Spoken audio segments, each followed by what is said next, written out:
a wool carpet to give it its electric charge, you're just insane. It's a fundamental property. It's a fundamental particle first off, and then it's a fundamental property of the fundamental particle. Sleepy Dan for $2. I assert Spurs is a chipmunk. I won this point. Yes, you did, Sleepy Dan. Yes, you did. Jessica G for $2. Things that don't spin. Wheels on team's broken car. How did you know I had a broken car? Yeah, god damn. Relentless. The banner of Homura. I bet she's the one that broke into my car. She's probably hunted me down and all that shit. The banner of Homura Akimi for. Sorry. That's what the $20 donation was for. You're starting to feel bad. The banner of Homura Akimi for $5. I would like evidence for Spurs creator God, but I doubt he'll ever show it. But instead, he'll just assert it. Yeah, so here's was his thought process as far as I could tell, okay? Everything with information must have a creator. Information exists, therefore a creator must exist. But none of that's nonsensical. It's nonsense. It just doesn't make sense. It's a non sequitur. It doesn't follow. The argument doesn't logically follow. Okay, so a good way to I'm trying to think of a good analogy. But I can't think of a good one. A good analogy to just give you that would be easy to understand that. You just without proof that God is responsible for being a necessity for information, without proving that to be a fact, you can't just also assert that information exists and God must exist as well. Okay. Here's a good thing. You see if a plane crashes into a valley, it leaves marks all over the place and debris all over the place, right? Now, if you go and you see debris all over the place and marks all over the place, is it only possible if a plane crashed? No, it's not. They're not mutually exclusive.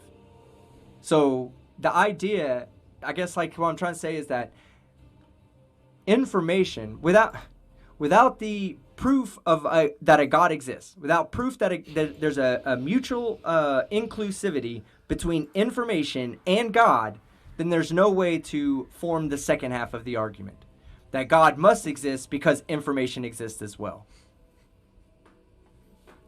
I don't know. I hope that makes sense. Hey team, just in another browser window, apparently there's video evidence of the meat tube. You just need to go to meatspin.com. No, I'm not going there. Meatspin.com. I just went there and I wish I didn't. I've never been to that website and I know better than to go there. Christ Puncher for $2 Canadian. Spurs, what color is a red fire truck? Why are you trying to confuse him, Christ Puncher? Green. Yeah. I'm starting. Yeah, but is it a fire truck? Have you? What experiment do you have to prove that it's a fire truck?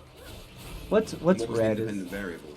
It's red like 640 nanometers. Oh, I'm gonna look this up. I'm gonna start answering when people ask questions like that. What color is red? I'm gonna answer in nanometers. Who was it in the chat that said about meatspin.com? It's 635. I don't think I can unsee that. Or we'll say 650. So what color is a red fire truck, Christ Puncher? Well, it's 650 nanometers. That's what color it is. That's actually, well, it's the same thing, I guess. I don't know. I'm trying to get funny with colorblind people now.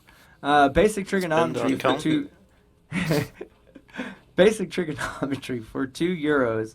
Come on, baby. Don't fear the rumpus. Yeah, man, rumpus. Are you out there? If you're out there, tag yourself in the chat. I'll bring you on, let you scream at Fight for a little bit. God dog it. There was something else I was going to say to you, Fight. Oh, Fight. Did you happen to catch J.O. Warren's performance on Modern Day Debate? I did, and I thought he was an excellent stand-in for me. Yes, he was. He did really fucking good with the last minute. What did you think about my arguments that I presented? They're solid, well thought out arguments. And what I noticed was that they completely avoided addressing any of your points. Yeah. I mean, well, they tried, like, okay, so to give SFT a little bit of credit, we didn't get to Chromosome 2. The majority of my citations and evidence to present were all based on Chromosome 2, because Chromosome 2 is something that, is well understood. It's pretty easy to explain as well, and, the arguments that people have are easily debunked, basically. So I was leading up to point 2, but we never got to it. Like, they wanted to stick on the ERVs and the LTR. Well, all they wanted to talk about was how my evidence for ERVs was not sufficient to prove evolution, which I don't get that. By sheer numbers alone, 1 in 50 million that we would have one common ERV, and that's a minimum range. That's the lowest range. 1 in 50 million would be the chances of 2 ERVs in 2 separate species being in the exact same location for 1 ERV. Now, add 1 in 50 million, and then 1 in 50 million, and then 1 in 50 million, and do that again 16 times for K-class ERVs. One specific class of family for ERVs, and that's one of many. So those right there, that is, I see now why so many people said, hey, look into ERVs on that first debate we had, when they were like, yeah, y'all did great, but look into ERVs. Those are the real proof. Well, even stronger than the ERVs is the LTR to LTR discontinuity, where we know for a fact, okay, we know for a fact that when a retrovirus inserts itself, the 2 LTR sites are identical. They have to be. So basically, they are inverses of each other, right? Because it'd be like it'd be like taking Legos and saying that, if you had to have a blue match with a yellow, then when you take the blue off, the other side of the LTR needs to be matching what the other side of the insertion point is. Okay, so blue always matches up with yellow on the Lego. So when you insert your retrovirus in, one LTR site better be blue to match up with the yellow. If it's not, it won't match up. It has to be identical. And the place on the other side of the LTR site, that's where the original blue spot was, and you cut out the yellow. So that side, for it to match up, better be a yellow Lego. So when they come together, those 2 sites are identical, blue matching up with yellow. Now, given time, what evolution predicts is that given time, you should see random mutations occur at these 2 sites. Now, if we looked back at all the shared ERVs and we all had the exact same continuity between the 2 points, 2 LTR sites remained identical, then that would be a falsifying instance of what evolution predicts. Evolution predicts there to be not only mutations, but that if the ERV is shared further back in time, we'll have more species that have the ERV shared amongst each other, and the discontinuity will be representative of the phylogenetic tree. So, let's say we share a ERV with the old world monkeys. Well, all the recent primates that we come from will also have that ERV along with the old world monkeys. But because our common ancestor was much further back, that ERV site, the LTRs between us and chimpanzees, should show less discontinuity than the LTR sites between us and old world monkeys. And that's exactly what we see. And that, to me, is stronger than ERVs. And they involve ERVs. But it's stronger than the ERV itself, than the fact that there's 2 identical ERVs in the same spot. To me, the LTR site discontinuity is stronger than the presence of an ERV, or the location of the ERV. Now, here's the thing. Here's where it fucking kills any creationist, and they refuse to address this. They can't address the LTR to LTR discontinuity. They just don't have an argument for it. There is no legitimate argument for that. But where it kills it is that the presence of the ERV is one mechanism. The mutation of the LTR sites are another mechanism. both mechanisms are independently predicted by the theory of evolution. So that's two instances that have nothing to do with each other that are both perfectly predicted by that model. And genetics wasn't discovered until the 70s, and the genetic trees, the phylogenetic trees, were back from like before the 1900s, I believe. I think that Darwin. I'd have to go look this up, but I believe Darwin was before 1900. Let me see, just to double check. 1859. So yeah, that's those are two independent things, and they just didn't have an answer for that. The chromosome 2 shows a direct evidence that we share a common ancestor with a chimpanzee, but it's just, I don't think that it's as strong as the LTR sites. I don't think it's as strong as the ERV evidence either, but there is more, it's easier to understand how chromosome 2 points to a direct descendant from a common ancestor with the chimpanzee. Sorry, I know everybody's here for flat earth stuff. I had to talk my evolution. I've tried to learn a lot. But anyway, yeah.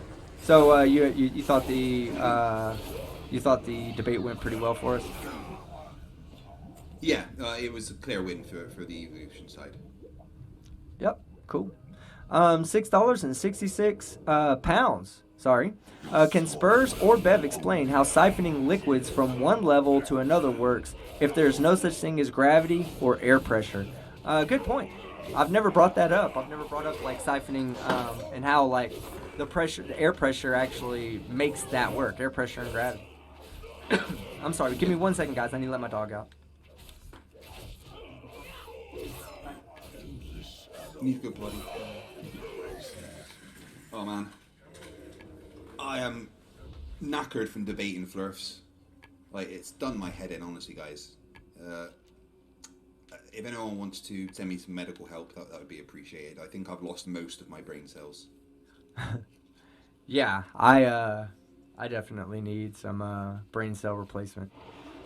All right, let's see. Jessica G for $2. Team, the coughing is annoying. Oh, wait, that's just your voice. Yes, it's my voice. Greg, Jessica loves you. She does. I have a stalker, guys. Her name is Jessica. Greg Desiatov says for $5 Aussie dollars. Aussie! Oi! Right. If Spurs doesn't accept cartoons and illustrations, then how does he know which toilet to walk into?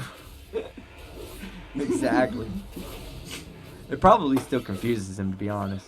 JL Truth for $4.99 at FTFE. I would love to debate his theist position if he's up for it. I'm sure that he would be up for that. What do you think, Fight? Yeah. I think Spurs would be up for... I reckon that Spurs would be up, yeah. He seems to want to argue anything, really, doesn't he? All right, FTFE for €5. Can someone tell me why Try Thinking Bev looks like a reject from System of a Down frontman auditions? I've never seen a picture of Bev. I've just never seen it. I couldn't tell you if he looks like somebody from System. Just imagine a reject from System of a Down auditions, and that's Bev. You got that image in your head? 5'2", no hair, looks older than he is, and little, just little all the way around. Little all the way around. I think little is definitely right. But I think I'm getting little just because he has kind of a higher pitched voice. Doesn't sound like he had a lot of testosterone in him to help him grow as a kid. Yeah, that's true. Are you going to show a picture of him, or am I just going to have to guess? No, I don't have one to hand right now. I just want you to guess. Just imagine it. It's fine. So you don't know what he looks like. You're just saying. No, I have seen a picture of him. I just don't have one to hand right now. Oh, fuck. All right. Greg Disiatop for $2 Aussie dollars. Are not all the images in the Bible illustrations? Yeah, absolutely they are. Stringer News 1. That's actually a good point. That's what I was saying. It's like, he doesn't Spurs. You got to understand what an actual like demonstration is. What the difference is. You know, I can draw something out to demonstrate something, and you can still go test it. You can still go take it and say, here's what he said he did. This is the distance he was at. These are the measurements he got. I should be able to recreate this. And you go in and you recreate it. If it doesn't match up, then either you did something wrong or he did something wrong. Bottom line, you can't have it both ways. But that's the purpose of doing demonstrations and experiments. Stringer News 1, $5. Spurs is like Goober Pyle screaming, "Citizens arrest! Citizens arrest!" Yeah, that lady, the lady from my video today that was saying, "All of you guys are about to be citizens arrested by God." Oh man, those Karens are crazy. If you haven't seen my Karen video from today, you need to go watch it. It's a good one. I thought that was one of my better videos, and I put very little graphic effort into it. It was just jokes. I didn't feel like I was pushing the calling them an idiot. I didn't think my jokes were too out of line. Some of them were a bit racy, but they weren't too out of line. GI Soundwave became a new member. Hell, the fuck yeah, baby. Here we go. You just need to see one thing and only one thing, sir. Right there. That's for you. All them fucking meat tubes and those mankinis barely being hidden. That's for you, bud. Stugel 420 for $5. So, at Spurs, why do other planets like Jupiter and Saturn still show clouds? They also have a pressure gradient, so the clouds don't leave. Not to mention, Stugel, anybody with a powerful enough optical device can look up at Jupiter and see its moons orbiting Jupiter. Not just see its moons orbiting Jupiter, but you can also see the moon's shadow on the surface of Jupiter. They just don't explain things like this. It's never given. I was talking about the Galilean satellites earlier. That's the Galilean moons that we're talking about now. We can look from Earth's surface and see the moons orbiting Jupiter. Sorry, flat earthers. The Earth's not flat. You guys are a bunch of fucking idiots. Damn. Bella Charge for two New Zealand dollars. What up, skep bitch? Bella always has to come in with that right there every single time. That's how you know the party's gotten started. When Bella throws his super chat up that says, "What up, skep bitch?" The party has just started. Jessica G, $2. Spurs, you're making team look smart. Stop it. You hear that, Spurs? You made me look smart. You made me look smart tonight, bud. I appreciate it. Anything to piss off Jessica G is okay with me. Martin C for $2 Canadian.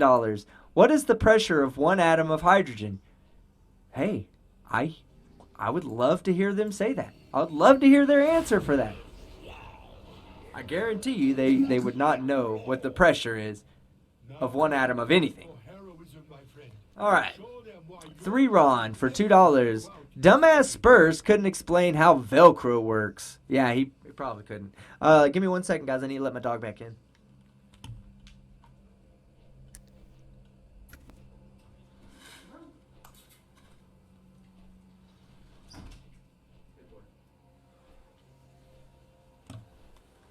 All right, guys. All right, I'm back. All right. Jeff Roberts for $4.99 at FTFE. Spurs just said magnetism is a pulling force. Can you remind him he did not accept that yesterday when you said it? I think Spurs might still be in the chat. I'm sure he can. No, he's not in the chat anymore. He must have gone to bed. I was going to say, Spurs, if you're in the chat, go ahead and answer that question for us. Jessica G. Of course, you know where this one's going, right? Team, you're the sidekick. Let Batman speak, please. Batman? Did I not? I think I let you speak today. You fucking went off on him. You did really well. Yeah. I had a lot of fun tonight. I can't wait till I'm back on top. My, trying to be nice. I honestly just cannot wait till I'm back on top of you, so I don't have to be the bottom bitch anymore. I mean, you do realize what you just said, yeah? Oh, I'm admitting my place right now. It's unfortunate because I have people like Jessica G to remind me, but yes. Edward Elric for $5. Stop cherry picking Newton. You don't get to pick and choose what he says to prove your stupid point. And when the flip did apples become magnets, dumb fuck of the year. Yes. Exactly. And I want to point that out. I allowed him to use Newton's first law, right? Because it was going to come to my benefit. Because you can't just say Newton's first law, and then when I say, okay, well, why, given Newton's first law, if I just remove the ground from underneath it, the object shouldn't fall. It should just float. But it falls. Why? You know? Like when... Magic. Yeah. You know, and the gallows, when people used to be hanged for, you know, crimes that they committed. They pulled the bottom out from underneath of them. They didn't pull them down. They just released the bottom. And the person sunk down. That's because when there's nothing there to keep you from following your geodesic, you're going to follow your geodesic.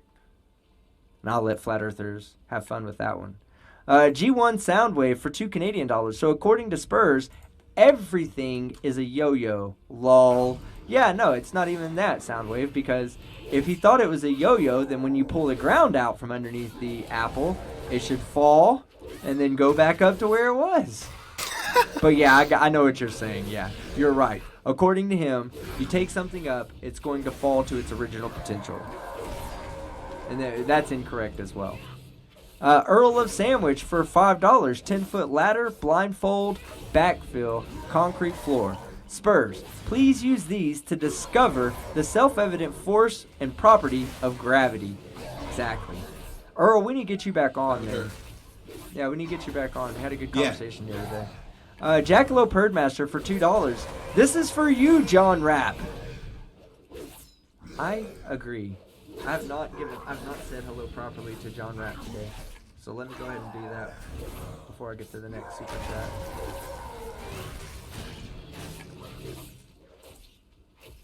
I love the fact that middle fingers they only take up 2 characters. So I can literally put 100 of those there. As many as you want. There you go, John Rapp. That's for you because I love you, man. Oh. And Bearded Devil, thank you, Jackalope. Bearded Devil, 1864 for $5. FTFE and Team Skeptic, when are y'all going to stop feeding the chemo sea lion and start asking the flat earther questions about the flat earth? Yeah, you know, I was going to just let him direct the conversation where he wanted to go. He immediately, when he first started coming up with the God stuff and you know, the presence of energy having a purpose, and then when I started showing him things like the Casimir effect, which have no purpose. I mean, this is something that it serves us no purpose whatsoever, but it's energy that's there. Now, you don't see it, you don't touch it, you don't feel it, you can't use it, but what you can do is you can manipulate the environment to manipulate the force, to see it happen, to witness the presence of these particles. So, yeah. And then when he got to Flat Earth, I don't think he was ready for anything we have to offer on that. Plus, Spurs, man, you need to put that $500 up, bro. We'll give you the charity tomorrow, and you can donate the money to the charity. I'll send it to you via Discord. John Rapp for $2 Aussie. Jackalope Herdmaster triggered me. Good on you, mate. I've already said hi to John Rapp, and everybody seems to be doing it oh so well in the chat right now. There's only one way to say hi to John Rapp, so everyone needs to do it. Oh, and then no cure for me, says Team Skeptic. Currently, the key words here is currently is the pillow biter. Technically, to be not so politically correct. Yeah, that's going to change real soon, guys. That's going to change real soon. Okay, I'm just giving his fucking pillows a chance to return from the bite marks that are constantly in it every time we hang out. John Rapp for $2 Aussie. You know what it felt to be number one for a while, huh? Yeah, for just a little bit.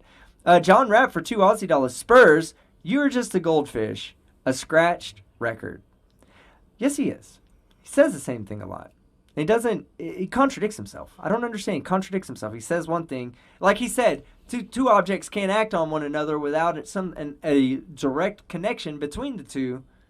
And then you bring up magnets, and he says, well, magnets you can do that with, though. It's a contradiction. You just said it's impossible, and now you're saying it's possible. Irish Demon for $2.99. Go ahead. I quite enjoy having Spurs on because I feel like he brings new stupid each time. Yeah, I know. I do enjoy having Spurs on. I know he said some pretty fucked up things in the past, and, you know, I don't support what he says. I would hope that right now that you've changed your ways, Spurs, that you don't think.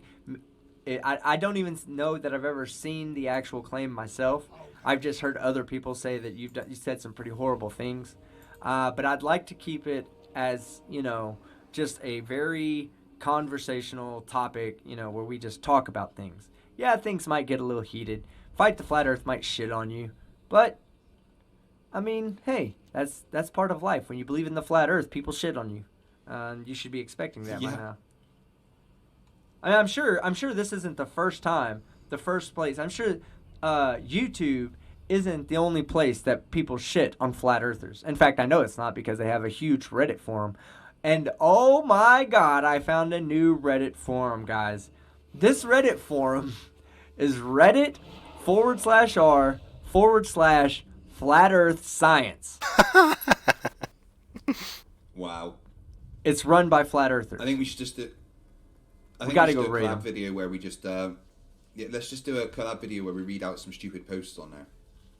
Oh yeah, and they block and ban people all the time too, so I'm not gonna be quoting or commenting on there so I don't get banned from the thread. I'm just gonna be looking at them.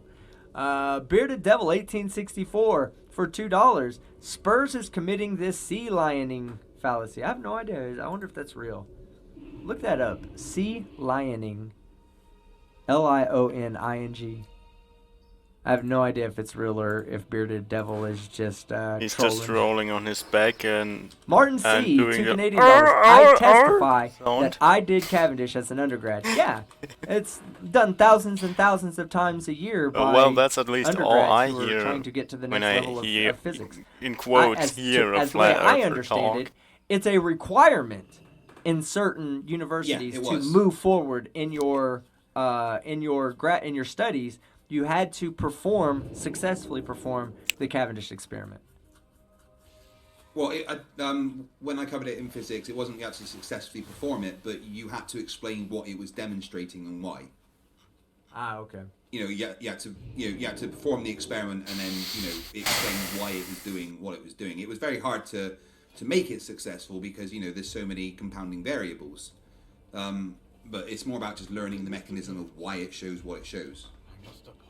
Yeah, and everybody out there. Sea lioning is a real thing, and it's a type of trolling or harassment which consists of pursuing people with persistent requests for evidence or repeated questions while maintaining a pretense of civility and sincerity. That sounds just like Spurs. I was just about to say, so Spurs.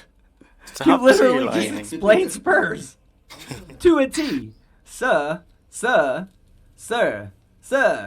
can you please give me evidence, sir? Evidence that I understand, sir. Oh, PhD Tony, you had me rolling that night. All right. It's fucking amazing. I'm glad that he's stepped out into the arena. Oh, another person has stepped out into the arena. For those of you that don't know, a scientist, Thunderfoot, has addressed Nathan Oakley. Oh, and yes, he has. That was a great video. And if you go back and you look at the history of Thunderfoot, every time he does videos where it's why do people laugh at, it's usually not a one-off. So guys, be prepared for some Thunderfoot. And I'm sorry, we may have to go over into Thunderfoot's next video and leave comments saying, hey, come on Science or Satire. Let's do it. Let's get him on. Yeah. That's who I want to bring on. That's like one of the first people I watched was Thunderfoot when I got into YouTube. And I'm amazed by him. I love the work that he does. I love when he showed how counterintuitive it was to think when you create glass that has a vacuum in it instead of an air bubble. The air bubble, what you see is an air bubble because you're used to it. You're used to that being a pocket of air when really it's a vacuum. So you move the water into it, and since it's not actually air, it doesn't have anything. It doesn't need to move through the water to get to the other side. It just appears on the other side. It's fucking amazing. But it's people like him who shoot stuff in slow-mo and do really badass experiments with glass and chemicals. It's fucking awesome. And I love me some Thunderfoot. So I hope he gets into it and starts debunking fucking flat Earth. It's below him, but I hope he gets into it. Kevin Stewart for $5 Canadian. when they claim pseudoscience. Yeah. Yeah. That's the other thing. They use that word as if they understand it to know what it means. I'm sure they think it's spelled SOODOOSYENSE. Bella charged for 2 New Zealand dollars. Spurs, you're on -5 so far. Yeah, that was funny. Oh, that's another point for me. Yeah, the losers column. Like, I wouldn't be bragging about that, Spurs. Yeah. It's like he's playing golf. Yeah. We're not playing golf. The lowest score does not win there, Spurs. Higher, all right, the points. Sun Express for $5. A higher Twerk score Chemo in is golf handed a is printed not paper good. showing evidence. His argument, how is paper made? As if that refutes anything. Right? So let's just say that we can't physically prove that the Big Bang happened. Let's just say that. Does that mean that the Big Bang didn't happen? No. Just means we can't prove that it happened. We can't prove what exactly happened at the moment the universe was created. When time equaled 0, when it began moving forward. We can't say with definity what happened there. But does that mean it didn't happen? No, it doesn't. There was a time when we didn't know that atoms existed. Atoms exist. They existed even during the time that we didn't know they existed. So it's a shitty argument when he says stuff like that.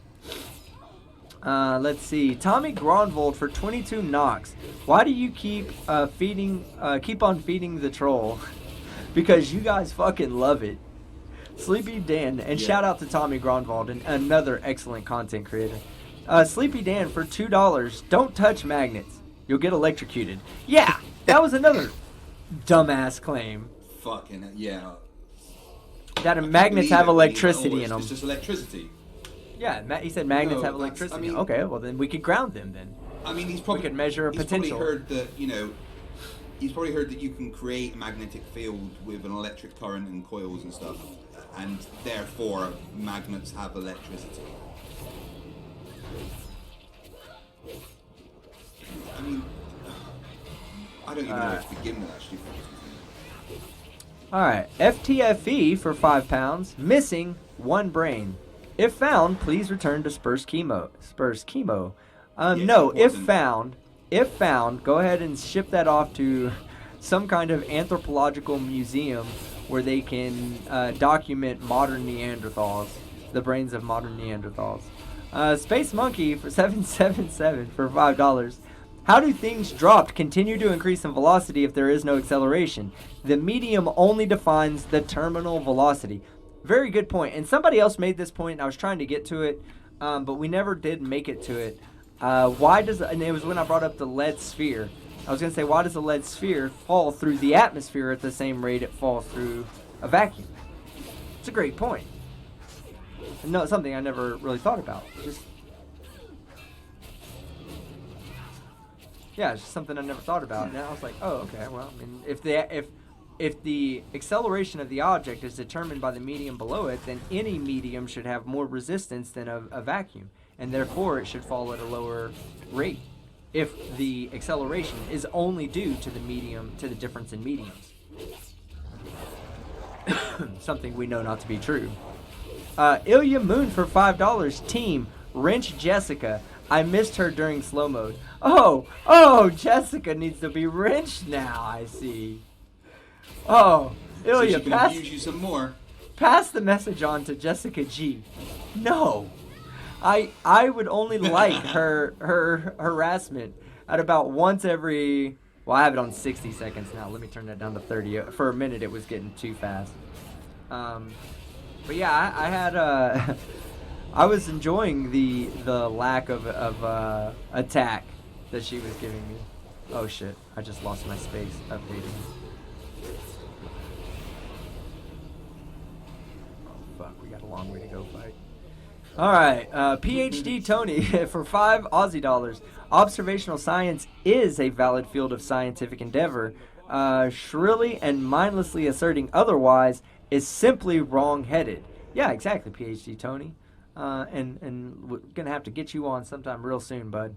Illuminous Poo for $2. Team, people have been asking to get Tony on for just a science talk. Yeah, no, I'm okay with that. I'm 100% okay with that. We can probably make that happen sometime this week. We'll work around your schedule, Tony, and we'll put it on one of our 3 channels that we have. We'll definitely get PhD Tony on, because I could learn a lot. 100%. Geophysics is not my forte. Astrophysics are not my forte, and I think I understand astrophysics better than geophysics, which is horrendous. I live on Earth. I should be focusing on what's on. I should at least know the physics of the planet I live on, and I don't. I'm not 100% aware of all of it. So having people like PhD Tony on will help me become more intelligent, or more. I'm sorry, not more intelligent, but more educated. Illuminous Poo for $2. A fight. This guy sets off my red ring. Uh-oh. Yep. Spurs is a very frustrating person to talk to. Are you not going to pull out your green ring? No. Isn't that referencing... I don't want to even say it in case I'm wrong. He doesn't want to show his non-nerdiness. I thought he was... Or lanterns. Oh, yes! No, red ring. Sorry, the red That's ring. what I'm talking Oh my about. god, he didn't get it. Oh my god, I'm Red so Lantern's much more Power cultured. Yeah, he got- I'm so much more cultured than you. Team that's why I was like, out-nerded I don't him. wanna say Oh it in my case I'm God. wrong, and you kind of know what you're talking about. God, I put so much fucking No, faith the in red the wrong lantern is person powered in by life. rage. J.L. Warren for $4.99. For fuck's sake, at this point he's being willfully ignorant. He's not actively listening, and he's just waiting for his turn to speak. Like I said, J.L. Warren, I think he's a Poe. But even being a Poe, we can have some fun with him and proving his Poish beliefs wrong. At least he's not like the I don't know, like there's some Poes out there that are just horrible at what they do. I think he's a good listen. He's entertaining to listen to because he's so dumb. Edward Elric for $2. Show us a video of the connection between magnets. Exactly, Edward. He doesn't have that, and it directly violates his previous assertion when it came to gravity. Nerd Angle for $4.99. Welcome to Science or Satire, where Flurf science is made up and the points don't fucking matter. No, they don't. And yes, it is. The Sun Express for $5. 101 years of scrutinizing general relativity, and it still holds true. Absolutely. And that's why I'm saying, like, when they did the Galilean satellite test... Wait, what? They didn't go up there and put them in a bad orbit to test them out. They put them in an orbit that was incorrect and then said, fuck, this orbit will allow us to test general relativity. Let's make predictions based on, Einstein's general relativity, and then let's check those predictions against the clocks in the satellite. What And just sure enough, happened? Those predictions matched observational data, which What the fuck? doesn't say that general relativity is 100% true. It just says that our understanding of general relativity is sound. So eventually there will be a theory that supplants general relativity. But for right now, general relativity is the best explanation we have for the curvature of space-time being the cause of gravity, of the apparent force of gravity. Let's see. Oh, wait, I just read that one. Zach Cooper, $4.99. Spurs is not qualified to determine what is evidence and what is not evidence. I'm also pretty sure that he's not qualified to tie his own shoes. Yes. No, definitely not. I do wonder how people like Spurs manage to eat breakfast without accidentally gouging out one of their eyes.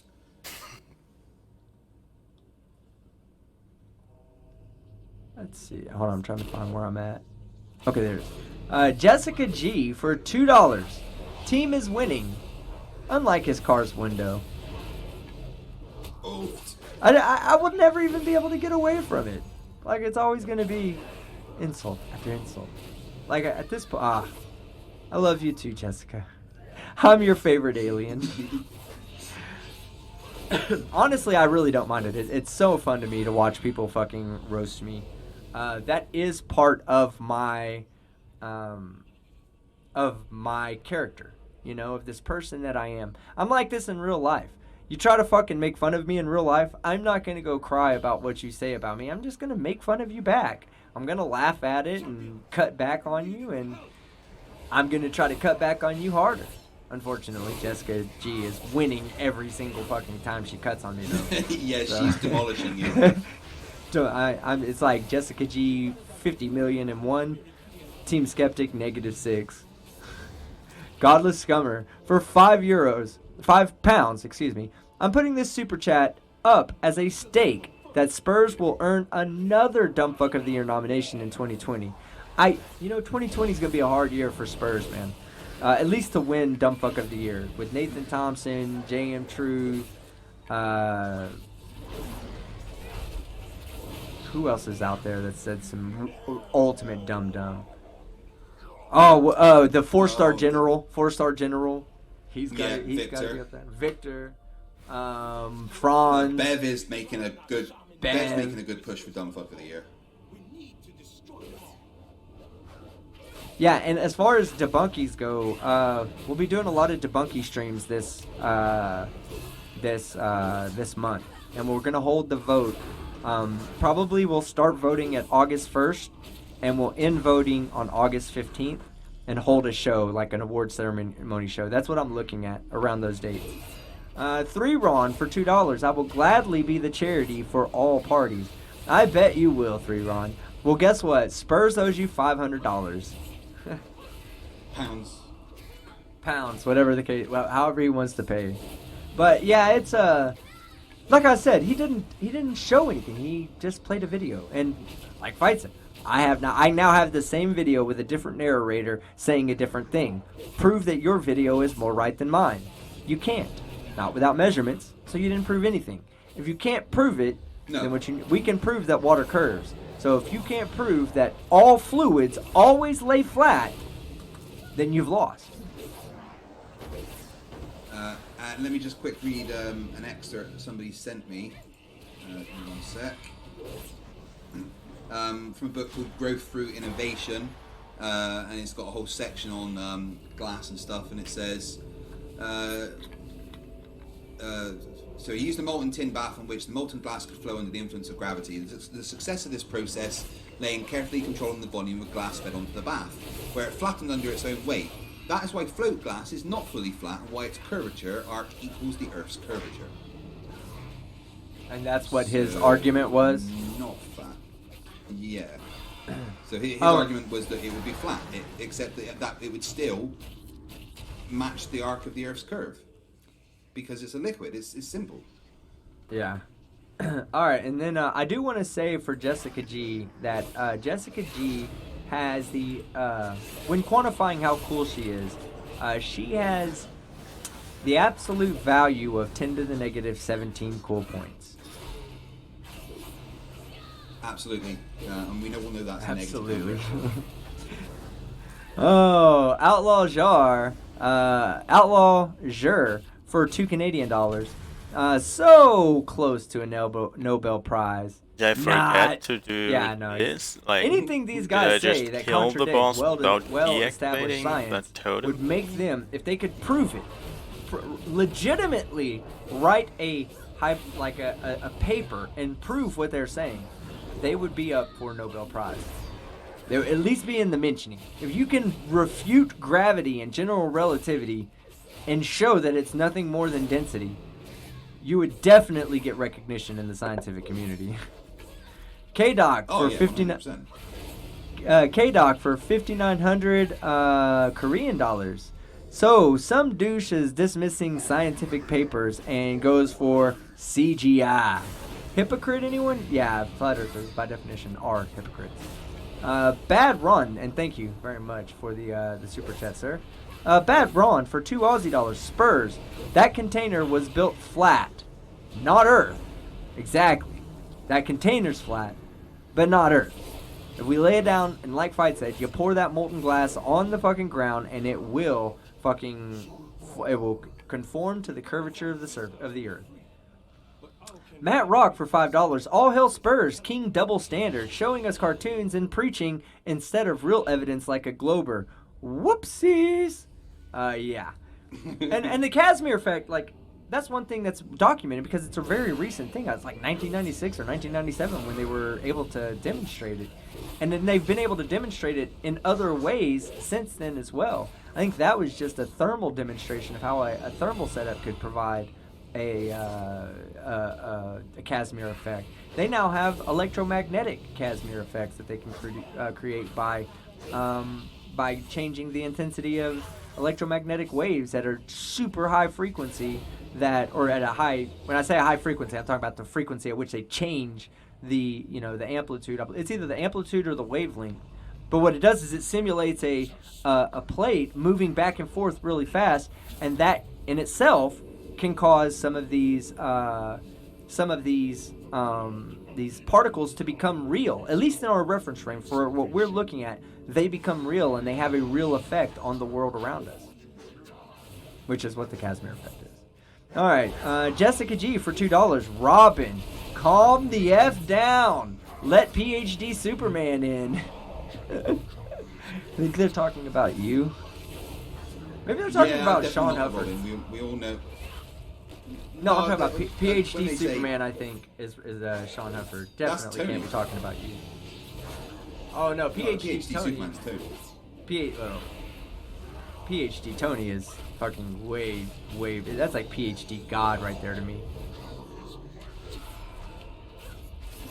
Superman could be God. Who created Superman? Godless Scummer for £5. Donation to help Team Skeptic pay off the bet he just lost. Oh wait, he didn't lose the Spurs. I feel a bit silly sending this now. Yeah, taking your money, Godless Scummer. No, he didn't lose, or he didn't beat me in the bet. He has to show the bet, or show that he can demonstrate this with calculations and everything else that I can verify, not Actual some measurements. video. Yeah, measurements, not some video with some guy who says something. And 2 or 5 CHF, which I have no idea what that means. This is from Walter Bislin, and this is somebody CHF who is very, he's not as noticed, in my opinion, as he should be, because from Switzerland. so many It's of us the use some of the things he puts out, like the really popular one is the Earth curve calculator. damn it, I forgot And what it Mr. is, Bislin, but I want to it's tell you, man, thank you, truly, something thank you. Helvetii. At some point, I need to bring you on. Because again, Yeah. so Because many people use the Switzerland work is that actually you called do something to help completely them prove different. that the Earth is not flat. And From the you know, by themselves, it's as like someone who Germany does that, and I need to Deutschland. express my appreciation to you. So first off, thank you for the super chat. You really The H didn't in need the to do middle all is that. stands could've for brought you- I think would've just Helvetii or seen something you like and tried that. to recognize you for And sure. yeah, But 0.2 millimeter Yeah. bulge over 100 meters is very flat. Flat enough for that application.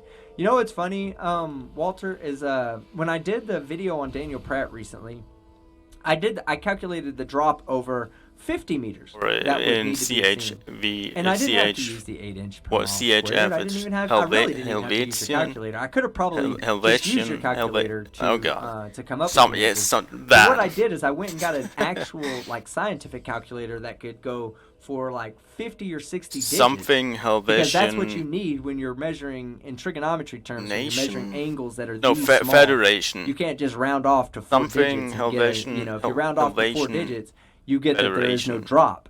You have to go further and further and further in that when you're doing the calculations. But I just used the simple geometry calculations, and sure enough, it came out to exactly what your calculator showed. You know, I mean, like, how is it that me and Walter have no idea who each other is, but we can both come up independently the way that, you know, different methodology. You're both indoctrinated, obviously. But but how? We've never met each other. We've never done anything together. How is it that I can come up Because with you followed the same government thing? indoctrination sheep education. That's why. That's it. It can't possibly be that it's just because it's true. No, it has to be because we're indoctrinated, you know? Who was it that was saying that trigonometry isn't real? Or somebody was saying trigonometry wasn't real the other night, and I was just like, what? I think it was on... Bev was saying that trigonometry can't be used in science. I don't remember who it was. Probably was Bev, to be honest with you, because I was freaking out over it. I was like, are you kidding me? We like literally use trigonometry all the fucking time. All right. The Sun Express. But thank you again, Walter, for your contributions to this community, man. We'd be lost without you. Yeah. Well, we'd be wandering without you. We wouldn't necessarily be lost, but we would definitely have to use our own calculations of sun position to know in which direction we were heading. The Sun Express for $5, which is something flat earthers can't do. For $5, the molten glass is poured into an engineered mold specifically designed to a certain shape. It conforms to the whatever the molten tin does. Yeah, that's the properties of glass. I mean, properties of not glass, but properties of liquids and fluids. They react to the pressures put on them. The tin is a pressure. The water, the liquid glass wants to continue going down. The tin forces it up into a particular position. That's not your experiment, Spurs. We want you to show flatness over a specific area, and we want to know what your methodology is by getting this flatness, by determining how flat it is, and we want to see your measurements that you took. That's it. You do that, I'll donate $500 to charity if you can show that it's flat. And no, self-confirmation does not count. It needs to be verified by an independent source. Bunkin. Godless Scummer for €2. Rage quit by a flurf. How original.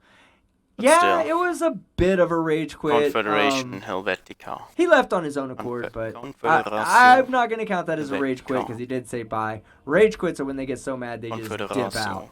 But, yeah, I guess Fight, you could put that on your rage quit counter because you kind of made him rage quit, if anybody did. Yeah, I'll chalk that up to 13 now. The Banner of Hamura Akimi for $2. Angry FTFE is my new favorite waifu. Got a fan out there? Oh, I do let loose sometimes. Yeah, I'm telling you, I have no problem getting crunk right now at all, but just with everything, the fact that I was tired, I stayed up. The video I put out this morning, I literally started writing and recording that at 11 p.m. last night and put it out at 10 a.m. this morning. So the way I do my visuals, I can't until I get a sound curtain up that's like a blackout curtain to block off all the additional light coming in. I can't record at any other time but the evening time because I want that darked out look. I like that look about me. I think it fits my persona very well, you know. So I always see your face is always good. Exactly.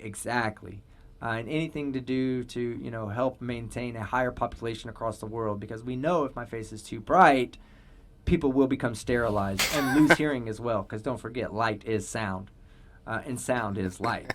But yeah, I spent up all night, so I was just out of it, and then going outside, seeing the car got broken into, and come back in having and I'm telling you, it was so weird. The moment we started, and I'm not having them now, but the moment we started, I started having these insane cold sweats, were just pouring over my body, and then and then you took over, and I was like, okay, good, at least Fight can handle this for a second, and then I got my senses back, and that's when I was like, okay.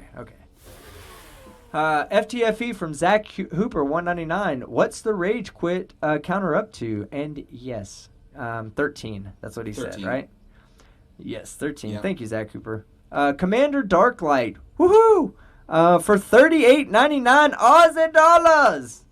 Money for your patience. Well done, boys. Well, thank you, Commander Darklight. I appreciate it, sir. And I'm not going to classify myself as patient. I guess I do have a little bit of patience, but I get pretty impatient with these people. I just think that I'm learning to hold back my anger more. But then again, there was tonight, I started talking, and I was so passionate about what I was talking about that it comes across as anger. It comes across as, like I'm upset about something. I'm not upset about anything. This is me. This is who I am. If you knew me in real life, you would understand what I'm talking about. You'd be like, yeah, that's just the way Team is. He's an asshole. Calls bullshit out when he sees it. Stringer News 1 for $5. Quitters never win, and winners never quit. Sorry, Quitties. Quitties the sprinkler. Yes. I don't quit, Stringer. I would rather take my L and learn from my L than just quit and run away. John Rapp for 2 Aussie dollars. Thank you, sir. Spurs took hands off of his ears and threw them up. Yep. He's done. Ain't getting. He's like, I can't not hear them anymore. I might as well leave. The plot hole for $2. Plot hole U-boat party tonight. We've got raffles. Ooh, shit. Are you being serious? On your channel, you're gonna have a let's see. You're gonna have a U-boat party. Nice. And then Darklight says, so you're saying you like a dark light. I like a dark light. A super dark light. The darker, the better, in fact. I like black lights. Real black lights. Not the black light that you get from Spencer's, but the light that emits no light. I love that. It's my favorite. Earl of Sandwich for $2. I'm FTFE, and I buy t-shirts at the Scuba Gear store. Fight the tight shirt. Yeah. Exactly. Stugel 420 for $2. I like Google. Stugel. Oh, he says like Google. Stugel 420. Yeah, that's what I was saying earlier when I got to your next super chat. I was like, oh shit, I just saw that other super chat come in. Stugel 420. Thank you, sir. I do appreciate it. God's Auditor for $2. No Taco Bell? American citizenship revoked. I'll eat their... Let's see, when it comes to Taco Bell, I will eat their bean burrito. But I will get it with no onions, no cheese, and extra bean sauce, I guess is what they call it. I don't even know what they call it. I'll also eat their cinnamon chips. Cinnamon chips are amazing, but then again, there is no squirting of any liquid meat onto a cinnamon chip to make cinnamon chips. So I think I'm safe there. But I do like Wendy's, Whataburger. I fucking hate McDonald's. Wendy's and Whataburger, that's what I like. Jack in the Box is okay. Basic trigonometry for $1.99 or $1.99 pound. If you don't get Jessica G's chats, you have no SOH. Oh no, basic trigonometry. I 100% get Jessica G. My sense of humor is up there. I just have to fuck with her back a little bit. I can't just let her steamroll over me. I gotta fight back a little bit. But you fail, but you can try. Yeah, well, she's the one that loves aliens, so I don't think I'm the one that's failing here. Astro Kid for $10. Thanks, Team Skeptic. You destroying Flatardia with some funny jokes is getting me through some hard times. Astro, man. Reading super chats like that just helps keep me motivated to continue doing what I'm doing. And, you know, I even question myself, guys. You know, I mean, like, you got to understand. I question myself because you have to. You can't grow without questioning the things you do. So sometimes I question myself. Am I too vulgar? Are some of my jokes too out there? Like, I'm sure there's people that have gotten 60% through one of my videos saying, God damn, I love this guy. And said, after one joke, go, nope, not after that. Fuck this guy. I'm not subscribing. My material is definitely more for the thick-skinned individual. The non-PC crowd. Definitely, that crowd is going to find my stuff more entertaining. And people who are super PC are going to find an issue with every single video that I do. So when I hear stuff like that, Astro, it really makes me feel good that what I'm doing is making a difference, at least to somebody. At least there's some fuckhead out there like me that's so demented that he finds my jokes funny. Although my Karen jokes were pretty good this time around. I did have I told that one the one Hispanic girl that was pointing at everybody. I was like, why don't you take that finger, stick it in the hole you pulled it out of, and go sit down. All right, Godless Scummer. But thank you again, Astro Kid, man. If you ever need to talk, I'm here. Godless Scummer for €5. 5 pounds. God damn it. I need glasses now. That's my next thing, is I got to go get my vision checked out. Hi, I'm Team Skeptic, and I'm Morkambe to FTFE's Wise. I got to look up what Morkambe means.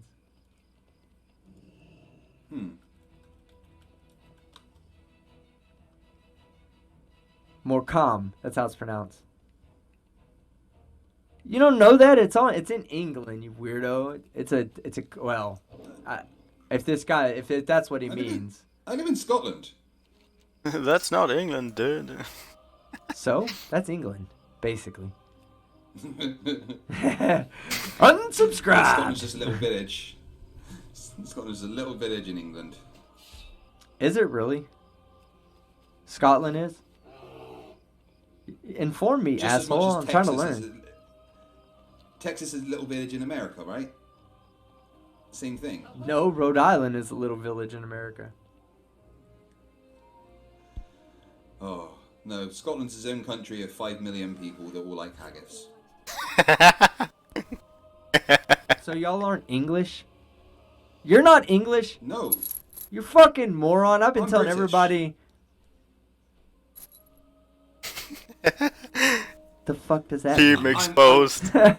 My family originally comes from Scotland, but I was raised in Bristol, and now I live back in Scotland. So I'm a mishmash.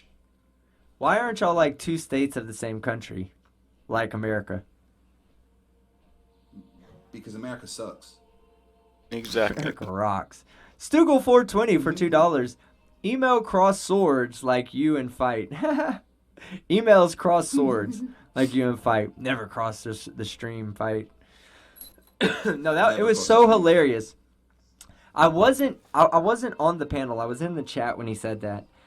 And in fact, I was telling people bye because I was about to go work on my video from MC Tune's stream, and I was like, "Oh fuck!" He did not say emails hit each other midair.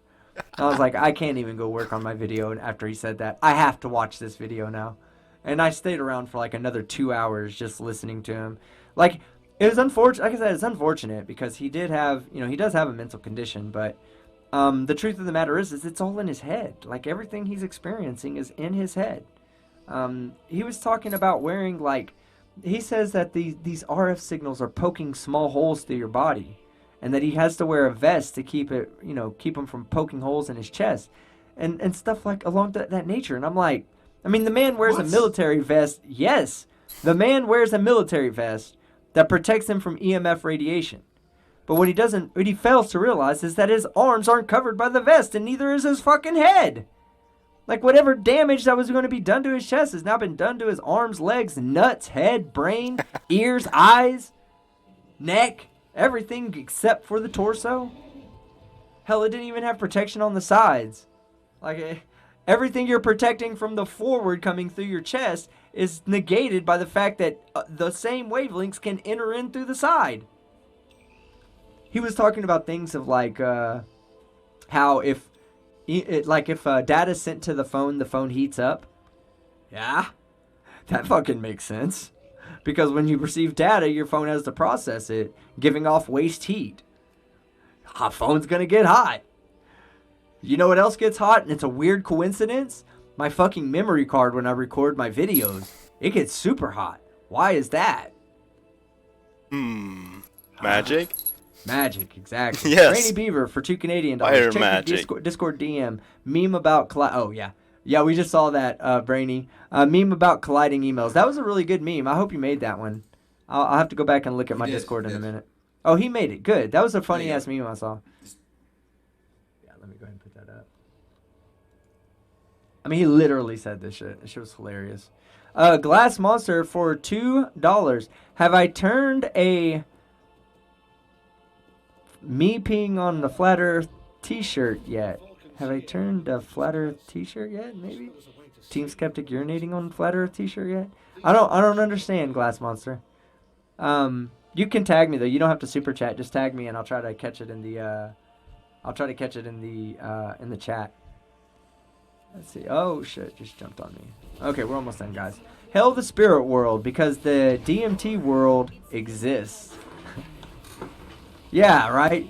Like anytime are those were You know, I almost did. Oh my God. I've never done it before, but I'm not really into taking drugs. Number one, I like smoking weed, but That's like the only thing you ever find me doing. I'll drink a little bit of alcohol, but it's literally the only thing that's classified as a fucking like narcotic that you're gonna find me doing. I can get prescribed opiates, and I don't take them because I just don't like the feeling they give me. I just don't think I'm my best me.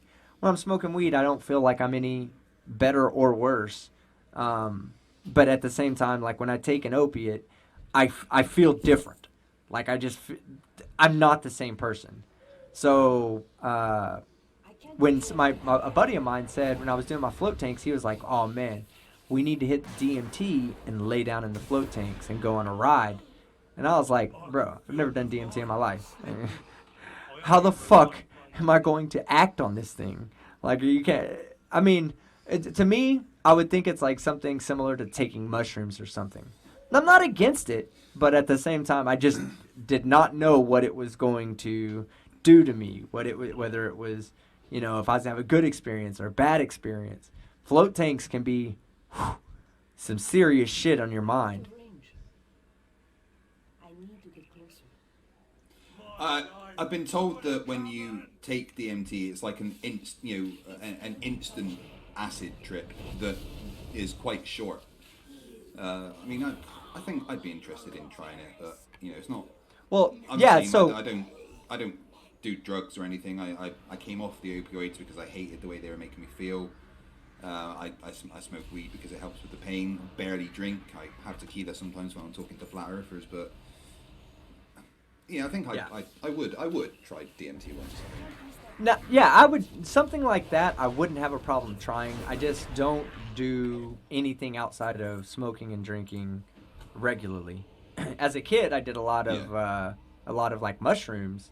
I really like mushrooms. I don't do them as an adult, but when I used to do them, I used to get such like it would give me such like a really euphoric experience, like a euphoric feeling. I didn't see things. I mean, I had visuals, but I didn't ever go like see this entirely different world or anything like that. It was just always felt like it was just taking my mind off of stress and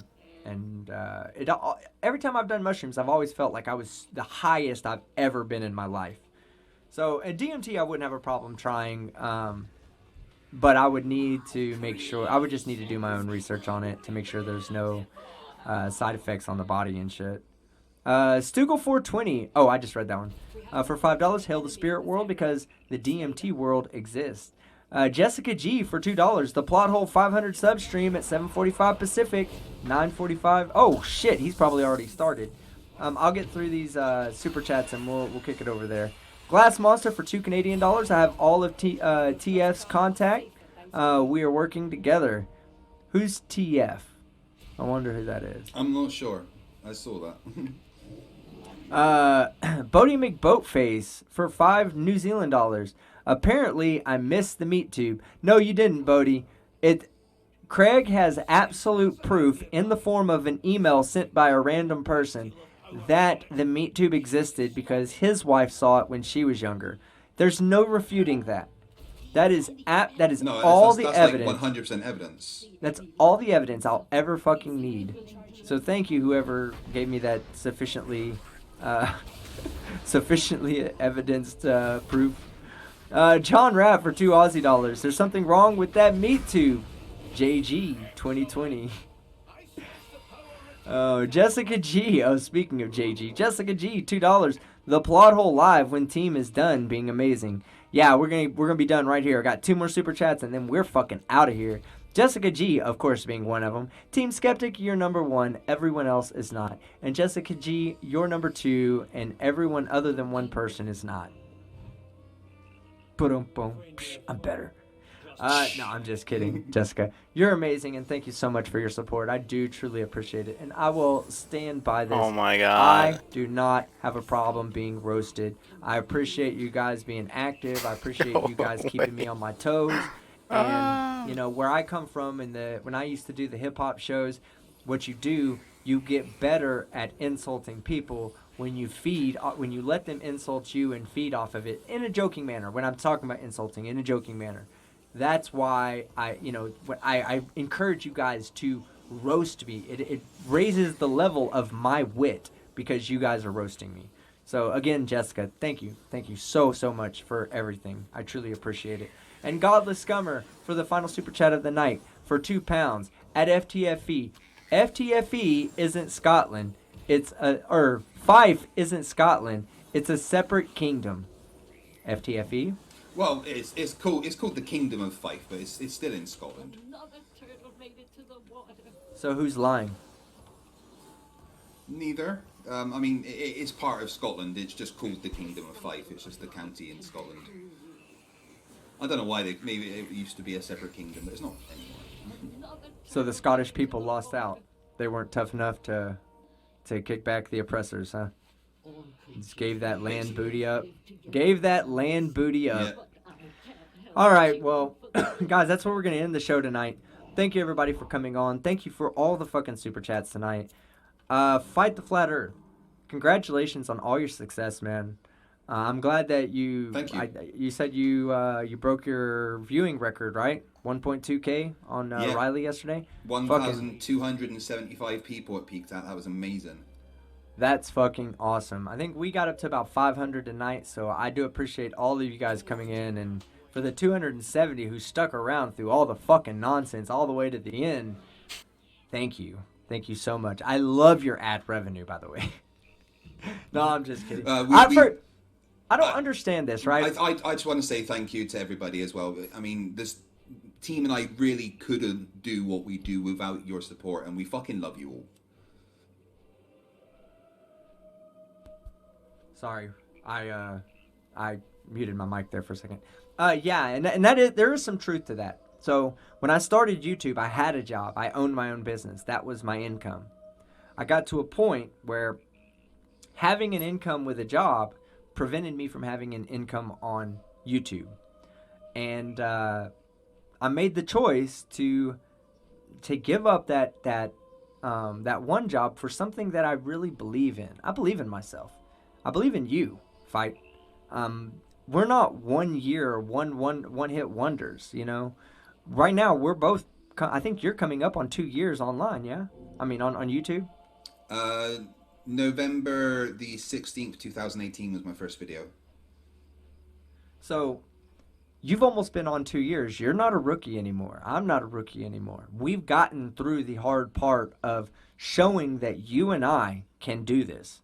Now, we're going to have to evolve, of course. You know, Flat Earth isn't always going to be the topic that we can cover, because at some point, Flat Earthers are just going to stop being Flat Earthers. And yes, they're fun to make fun of. It's easy to make fun of. But you and I have a unique talent, a talent to make people smile, to make people laugh, to get fucking people who hate us to get enraged. Oh my God. We both have those qualities. And we both have a future on this platform. I'm just real fortunate that you and I have basically grown through this together. When we look ahead of time, when we both have over 100,000 subscribers, we're going to laugh at the fact that we both had 25. We both had the same amount of subscribers at one time, and we're relatively close all the way, you know, together. You know, that's just something so unique between two creators to be able to share that. And I'm really I really see this as being lucky that I have you to share my journey on YouTube with. And I'm going to be doing this forever, Thank guys. you, dude. I feel the same. And I really enjoy having you there because, you know, I like you said this to me before, I see you as a metric.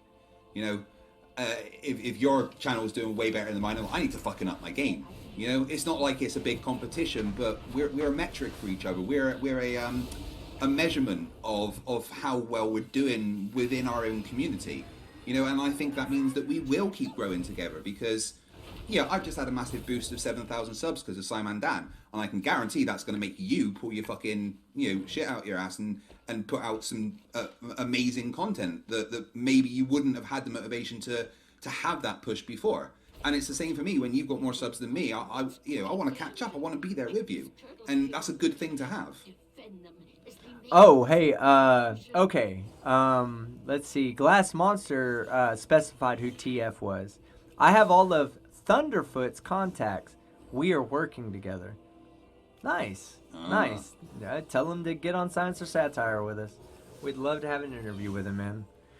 But, yeah, and that's another thing. Like, The other thing that having someone like you so close to me when I'm growing my channel is that I see myself as needing to be better than you, right? Not because I need to be, but that's my drive. I want to be a better me. You are a great content creator. I want to be better than that. Well, once I get past that, then you can look at me and go, he's ahead of me. Now I need to get ahead of him. And we just constantly are moving, we're pushing each other forward to bigger and bigger improvements. Just everything. The whole, like, everything about my channel is influenced by wanting to be as good as the people that I surround myself with.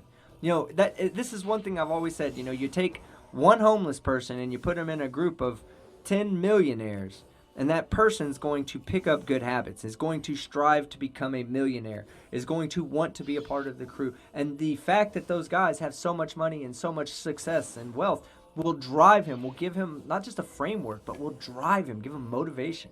I see that in you. You give me the motivation to be better and to do better. I'll be on top of you again. Okay, you're going to be the bottom bitch. I'm sure you will. Enjoy your time at the top. That's where we're gonna leave it. I'm gonna stop being mushy and just get down to brass tacks. You will be the bottom bitch one day again. That is a promise.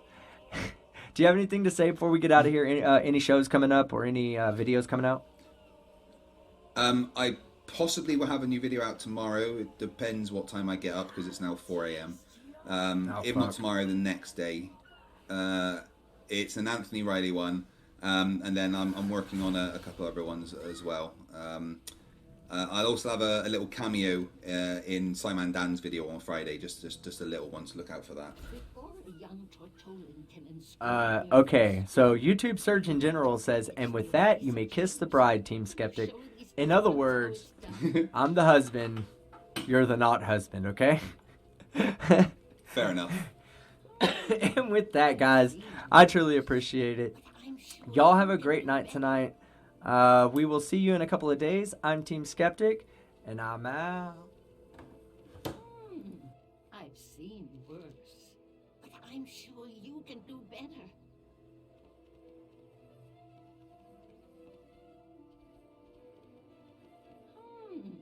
I've seen worse, but I'm sure you can do better.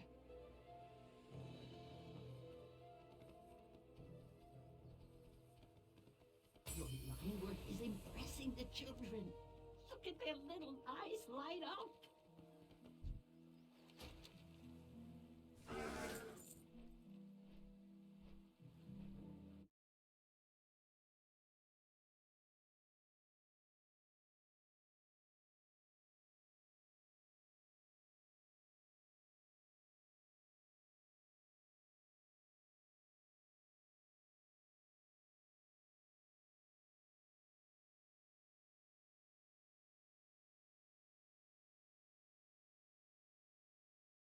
In Yu-Gi-Oh!, the only trap cards that see competitive, widespread play are ones which can be activated from the hand, or have the effect to negate a card. So in this list, we'll be looking at the best trap cards in the game that don't fall into those two categories. And at number 10, we have Metaverse.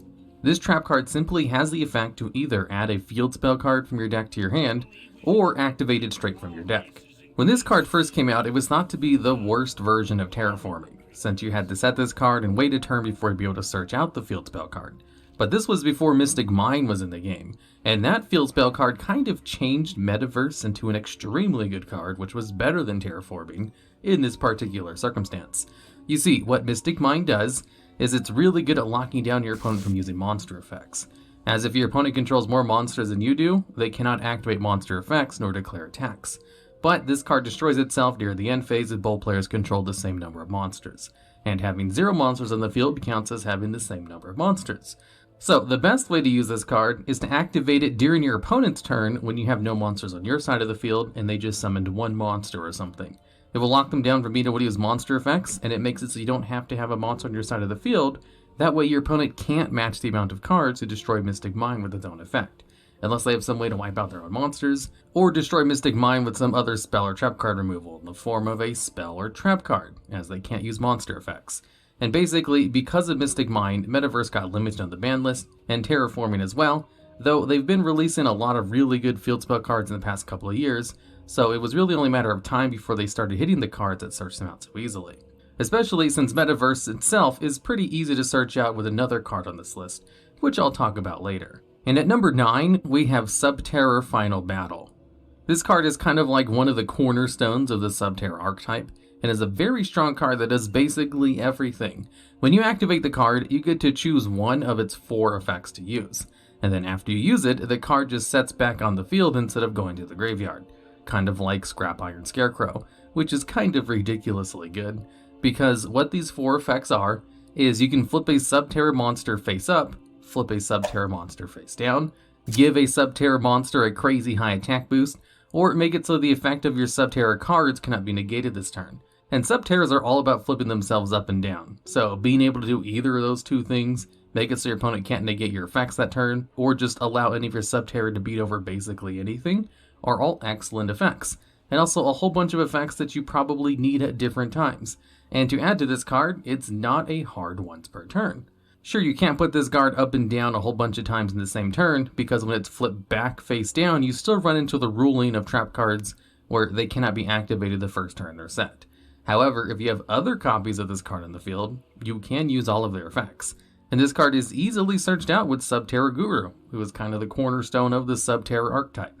Subterror Battle is just kind of a one-in-all card, and these kinds of cards just don't really exist in the game. Especially not ones that allow themselves to be reused multiple times, which is definitely why Subterror Final Battle has to take a spot on this list. It's really good, part of an archetype that regularly sees competitive play, even if not in large amounts, and can't be activated from the hand nor negate card effects. And at number 8, we have Unending Nightmare. This is a continuous trap card which has the effect where you can pay 1,000 life points to destroy one face-up spell or trap card on the field. And this effect is not once per turn. So what's great about this card is that if you have this card face up, you're basically set for the rest of the duel and destroying your opponent's face-up spell or trap cards, like Mystic Mind for example, or any other continuous spell or trap your opponent might be using. Because what's great about this card is in the fact that it's a continuous trap, which means you can use this effect during your opponent's turn to destroy their field spell card as soon as they bring it out. And the only really restriction this card has is that you can't activate its effect multiple times in the same chain, which is basically to prevent things like creating a huge chain link with itself, or allowing it to activate its effect in response to something trying to destroy it after it already tried to destroy something else at the beginning of the chain. It's just there as kind of insurance and doesn't really affect the viability of the card. I remember watching a deck profile of a person who topped an event playing a Paleozoic Frog deck, and he had a full board setup of cards and his opponent activated and evenly matched on him, which made him banish his entire field except for one card. And he mentioned that he chose to keep Unending Nightmare as his only card on the field, and it was that choice that won him the duel ultimately, because it was so good at countering what his opponent was doing. Now this card probably isn't super needed, because even if it is good at destroying a couple of certain kinds of decks, there are also really good other spell and trap card removal cards in the game, like Twin Twisters or Lightning Storm, and those 2 cards are some of the most played cards in the game. So Unending Nightmare only really works in certain kinds of decks. And at number 7, we have Paleozoic Dinomischus. This card has the effect where you can banish one of your opponent's cards by discarding one card from your hand. And what makes this particularly good is the fact that it's I'm on using a it trap right card, now. which means you can banish a card during your opponent's turn to on my disrupt Switch. plays. It can target That spell I and trap cards as well hold as in my hand monsters, right now. and it has an additional graveyard effect where I'm it can come using back it as a in monster, a, which could be used for other kind of combo plays, like shit-all bringing out Totally Awesome. So it's a good effect that also has potential other uses later on in the duel. But it's mainly played inside its own archetype with other Paleozoics. It's just it occasionally sees play outside of its archetype as well, because it has the best effect of all of them, while also sometimes giving you a little bit of extra advantage if you're able to activate its graveyard effect, which allows it to special summon itself as a monster if another trap card in the field is activated. And the fact that so few monsters have protection from being banished makes it excellent card removal. And it also doesn't make you discard until after you know you're about to banish the target. So if your opponent gets rid of the monster you're trying to banish in response to Dinomischus trying to get rid of it, you won't have to discard a card, which is a distinction that other similar cards like this do not have, like Karma Cut or Phoenix Wind Blast. And at number 6, we have a Pointer of the Red Lotus. This card has the effect where you have to pay 2,000 life points in order to look at your opponent's hand. Then select any one card from it and remove it from play until the end of your opponent's next turn.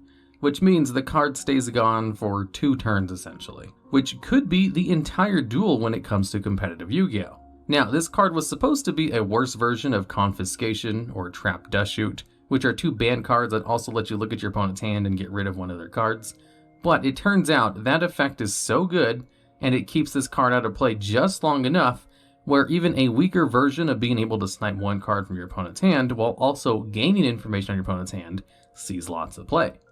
As if you use this card during your opponent's first turn, you can get rid of important combo pieces in their hand, which would allow them to go into some kind of unbreakable board, or at the very least hamper their ability to break your board on your next turn. Or if you're able to use this card during your second turn, you can use it to start off your turn to get rid of any kind of hand traps in your opponent's hand, so you don't have to worry about disruption, or see what kind of hand traps they have so that you can play around them, like summoning less than 5 monsters if they have Nibiru, for example. Gaining information and sniping cards out of your opponent's hand is super good. That's why pretty much all the cards that let you do that easily are banned or have ridiculous activation requirements associated to them. A Pointer of the Red Lotus was supposed to be one of the latter. It was supposed to have ridiculous requirements attached to it, but it was also just strong enough to still see all kinds of competitive play. And at number 5, we have Eradicator Epidemic Virus. Now, if a Pointer of the Red Lotus is so good for being able to get rid of one card, Eradicator Epidemic Virus could be considered straight broken against certain kinds of decks, as it can potentially get rid of every card in your opponent's hand.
As what it does is if you're able to meet its activation requirements, you can declare either spell or trap card, then you get to check all cards in your opponent's field, in their hand, and that they draw until the end of their third turn, in order to destroy all cards of the declared type.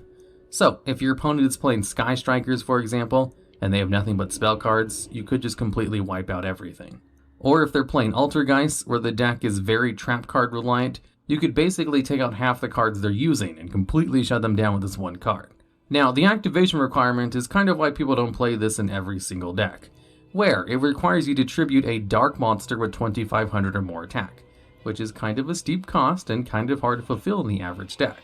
Not impossible, just not really worth the effort most of the time.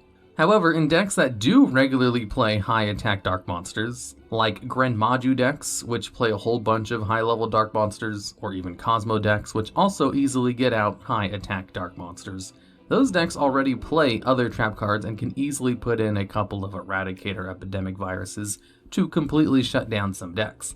Although, a little caveat, a lot of meta decks are very monster effect reliant, and if you're playing this card against one of those decks, it's not going to really do much to hamper whatever they're trying to pull off. So it's not an auto-include staple, because surprisingly its super strong effect doesn't really hinder like half of the competitive decks. But for the ones it does hinder, it can kind of win you the game on its own, which is why the card was limited on the ban list for so long, only unlimited with the past couple of years because the game has kind of gotten to the point where people only play trap cards when they can be activated from the hand or negate monster effects. And at number 4, we have Trap Trick. This card can basically search out any other normal trap card from the deck, and then allow you to activate that trap card the turn it was set. Now, this is some of the best support that trap cards have received, possibly ever, as it allows you to search out almost any normal trap very easily, as the activation requirement is to simply banish another copy of that normal trap card from your deck first, before you're able to set the card you want on your side of the field. Then it locks you out of using any other trap cards that turn except the trap card that you set with its effect. And this used to be really good for searching out Metaverse in order to get Mystic Mine even more consistently, but I kind of think Trap Trick is the reason Metaverse got limited to one copy, so that it couldn't be searched out so easily, and since it kind of requires you to have at least 2 copies of the same card in your deck to use. There isn't really a card that searches out spell cards anywhere near as effectively as Trap Trick.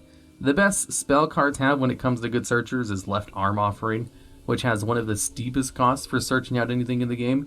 You have to banish your entire hand that has at least 2 other cards in it, and it doesn't even let you set spell or traps during the turn. So the Universal Trap Searcher is super good, and definitely sees play in any deck that wants to use normal trap cards, like a Pointer of the Red Lotus or Eradicator Epidemic Virus, and especially Metaverse when that card was still unlimited. They could even be used to pull off stuff like Waking the Dragon straight from the deck if your opponent is trying to destroy your back row, in order to get out a nice Ultimate Falcon or a Nature Exterio to win you the game. And at number 3, we have Compulsory Evacuation Device. This card has the simple effect where you can return 1 monster on the field to the hand. Now, what's great about this card is kind of the same reason Paleozoic Dinomyscus is so good, because you can use it during your opponent's turn to disrupt plays, and it gets rid of problematic boss monsters you have protection, as few things can prevent being bounced back to the hand. Although Compulse doesn't have a discard cost, and it's kind of the only card like this which doesn't have one, so it's the ultimate non-destruction removal trap card disruptor, and definitely sees play in decks that like to use trap cards because of it. Although it can't be used later on as a monster on the field, like Dinomyscus, but the fact that it doesn't require you to discard does mean it sees a little bit more play, but not as much play as trap cards which can be activated from the hand or negate card effects. And at number 2, we have Crackdown. With this card, we are now getting to trap cards which finally compete with the ones that can be activated from the hand or negate card effects, as this one sees tons of competitive play, just not as much play as those kinds, because what this card does is it allows you to steal one of your opponent's monsters, and since it's a trap card, you can use it during your opponent's play to steal a combo piece or prevent them from going to the graveyard, and then use it for your own combo plays on your next turn, which is where the huge value of being able to steal your opponent's monsters comes from. That's why cards like Mind Control keep coming on and off the ban list, because people will forget and then remember how good the effect of stealing one of your opponent's monsters is. Now, Crackdown has a whole bunch of limitations on it. The monster you steal can't attack or activate its effects, and if Crackdown is destroyed, your opponent gains the monster back. So it does have built-in counterplay where they can use Twin Twisters to get rid of this card, to either stop you from stealing it or to take it back. But even so, a well-timed Crackdown can win you the games against certain decks, especially if you're able to steal a powerful boss monster like Thunder Dragon Titan or Apollousa, Bow of the Goddess. And at number 1, we have Heavy Storm Duster. Definitely the most played trap card which fits the criteria of this list. but still not as played as cards like Evenly Matched, Infinite Impermanence, or Solemn Judgment. All cards which can be activated from the hand or negate card effects. But what this card does is it allows you to destroy 2 spell or trap cards in the field without a discard cost. So it's basically a Twin Twister in trap card form. And since this is technically a +1 in card advantage, it does still have restrictions because of how strong that effect is, even if it's on a trap card, where you cannot conduct your battle phase the turn you activate this card's effect. However, the best time to use this card would be during your opponent's turn anyway, so that doesn't really affect the viability of the card very much. The reason people play Twin Twisters and Lightning Storm over Heavy Storm Duster in larger quantities is because those 2 cards can be used on your first turn to get rid of floodgates, so that you can play the game, or to clear a potential problem face down spell and traps that might hinder them from playing the game as well, or to be able to just push for game. And Heavy Storm Duster is kind of specifically designed to not be used in that way. You have to set it first, so you can't use it during your first turn. It heavily incentivizes you to only use it during your opponent's turn, because it locks you out of the battle phase. But if you simply use it to destroy 2 cards during your opponent's end phase, before your turn starts, it can kind of be like a slower version of Twin Twisters, which saves you card advantage.